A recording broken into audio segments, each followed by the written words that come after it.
All right, folks, we are here in Long Beach at the Long Beach Coin and Stamp Expo, and another Coin Week Cool Coins episode is getting ready to take place. We're going to talk to dealers that have brought some really exciting coins to show you, to help you to continue to learn what are the coolest coins in all of numismatics. Alan, you always have cool coins when you come to the shows. What'd you bring this time?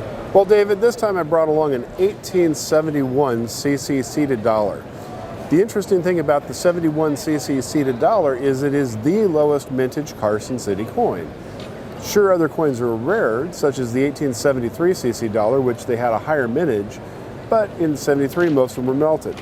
The 71 having the lowest mintage just kind of makes it an interesting fact. Yes, it still is a rare coin, not exactly cheap, but fun to collect. And why is Carson City so cool? Well, it still embodies the Old West. Every time you pick up a Carson City coin, you just have something in your mind that you picture that tags it to the Old West, whether it be a bar scene, a gunfight, Kit Carson himself. It just embodies the West. What kind of value? This coin here is a little over $17,000. Well, this is a coin of Madagascar, made in the late 19th century, and this is a Queen Ravaloa, who was called the Cannibal Queen. She actually wasn't the cannibal, but a lot of people were at the time, and she was very ruthless. And the French knocked her mother out of power, who was Ravaloa II, who really was a cannibal, and she was just a vicious killer. And the daughter wasn't a vicious killer, but they still call her the Cannibal Queen. And it's a very interesting coin, and it's very rare. It's about a $5,000 coin. I think we're selling this one for $4,680 because we're discounting it, but it is a very rare coin, and it's only about the second or third I've ever seen, and only the second one I've ever owned. So it's a really nice piece, and it has a lot of history to it. What's the coolest VAM you've brought with you to the convention? Well, I suspect that would probably be an 1878 VAM 44. In the VAM world, it's called the King of VAMs. It's part of the top 100 set. It has double blossoms on the head of Liberty, and on the back where the eagle's legs come down and hit the arrows, it's double. It's a very easy to recognize coin, and one that a lot of people want. What's the chances of someone finding another one just from searching their dollars? You know, it's done about once a year. And so people who have dollars that haven't looked at them are probably making a big mistake. What kind of value? A almost uncirculated one will run about $5,000. If you get into the uncirculated 62, 63, in that area, you're talking maybe 15 or 20,000. I have a new consignment coin that's an 1808 over 7 half-cent. There are two varieties.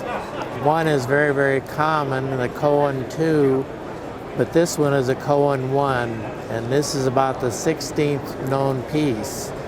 It's missing from most half-cent collectors' collections, very much in demand.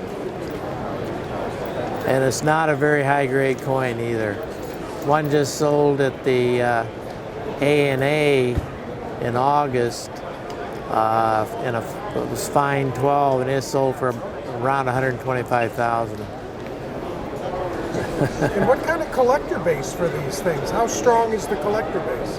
Well, there are lots of people who collect half cents, and this is one variety that's missing from most collections. Unfortunately, the cost eliminates it from a lot of people's collections. It should be a coin that should be available because the obverse is the same as used on the more common variety. It's the reverse that's different.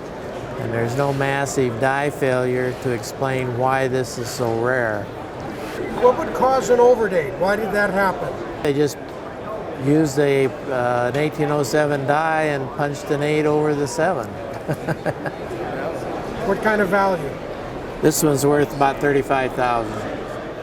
The cool coin I'm going to talk about is an 1877 20-cent piece that I bought here. And it's an exciting coin. It's a proof-only issue, 20-cent piece. But it's got a sad story along with it. I was at a Long Beach coin show many years ago, and I had an 1877 20-cent piece, And there's very, very few of them.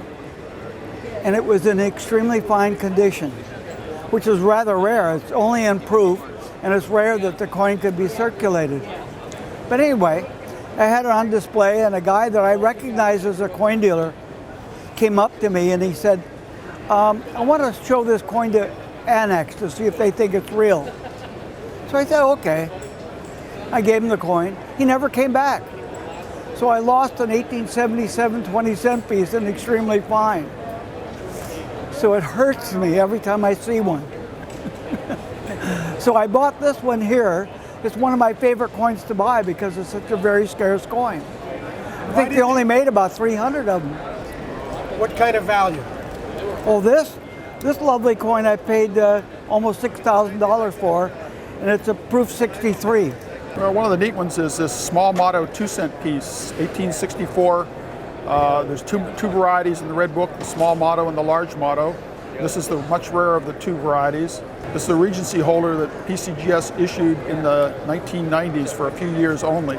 They don't make them anymore, and it was a limited issue kind of holder. How much interest does a 2-cent piece generate with collectors? Well, it's one of those obsolete type series that people collect for their typesets. And then if you're more involved, you can do a date run of the things. It's a fairly short run from 1864 to 1873. There's actually a couple people that do them by die variety. They check for the die varieties, die breaks, things like that. And one fellow is actually writing a book on them, I believe, right now on the die varieties of the 2-cent pieces. So you can get as deep into it. You can do type, you can do date, you can do varieties. Just depends on how much interest you have in the series. What kind of value? This particular coin's worth about $14,000 to $15,000. Ira, we're here in Long Beach at the Long Beach Expo. You specialize in watches. What's one of the cool watches you brought with you? Well, I have here one of my favorite, most interesting watches I get occasionally. It's made by the Hamilton Watch Company for the Dudley Masonic order. It's a 12 size, skeletonized, specially designed for the Masonic trade and the Masonic clubs. They engrave it out with the logos for all of the symbols of the Masonic organization, and it's very interesting. It's they make these in solid gold cases, gold-filled cases, and they pretty much look almost all like this. And they made them from the 1910s through the 1940s in general. This one's probably late 1930s. They're just very unusual, rather rare. What kind of value? They could range condition and model dependent anywhere from $1,500 to $4,500.